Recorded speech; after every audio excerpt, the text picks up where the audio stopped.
Hello জনগণ, আসসালামু আলাইকুম। আজকে আমি চলে এসেছি তোমাদের মাঝে নতুন একটা ইউনিক রেসিপি নিয়ে। তো এখন যেহেতু তালের সময়, আমাদের এইদিকে তো এটাকে আমরা তালের শ্বাস বলি। তোমাদের অঞ্চলে এটাকে কে কী বলো অবশ্যই কমেন্ট করে জানাবে, এবং কে কে এটা খেয়েছো সেটাও জানাবে। আর আজকে আমি যে রেসিপিটা বানাবো সেটা তোমরা অবশ্যই ট্রাই করবে, এটা অনেক মজা। তো প্রথমে আমি তালের শ্বাসগুলোকে বের করে নিলাম, তারপর এটাকে পানি দিয়ে ভালোভাবে ধুয়ে নিলাম। এরপর এগুলোকে ভালোভাবে ধুয়ে পরিষ্কার করে নেব। তো এগুলোকে আমি ধুয়ে নিচ্ছি ভালোভাবে, অল্প একটু পানির মাধ্যমে ধুয়ে নিচ্ছি। এরপর একটা ছুরির সাহায্যে এগুলোকে আমরা পাতলা পাতলা করে কুচিয়ে নেব, যাতে এটা খেতে খুবই মজা লাগবে।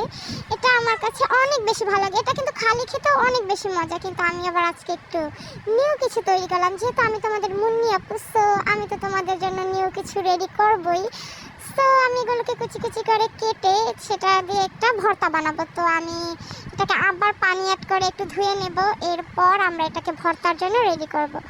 তো এরপর আমি এর ভিতর কিছুটা সরিষার তেল, লবণ, মরিচের গুঁড়া এবং সামান্য একটু চিনি দিয়ে ভালোভাবে মাখিয়ে নিলাম।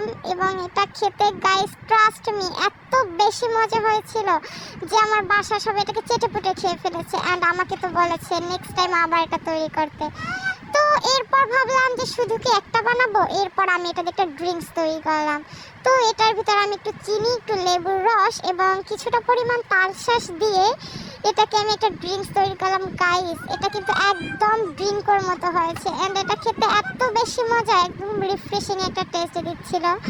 তো তোমাদের কার কার কাছে এই রেসিপি দুটো ভালো লেগেছে এবং তোমরা এটা অবশ্যই বাসায় ট্রাই করবে, অ্যান্ড কে কে এটা বানিয়ে ট্রাই করেছেন, কেমন লাগেছে সেটা আমার কাছে অবশ্যই জানাবে। অ্যান্ড আমার চ্যানেলটাকে সবাই লাইক, কমেন্ট এন্ড শেয়ার করে দিবে। সো সবাই ভালো থাকবে, সুস্থ থাকবে, আর আমার চ্যানেলটা কিন্তু অবশ্যই ভিজিট করবে।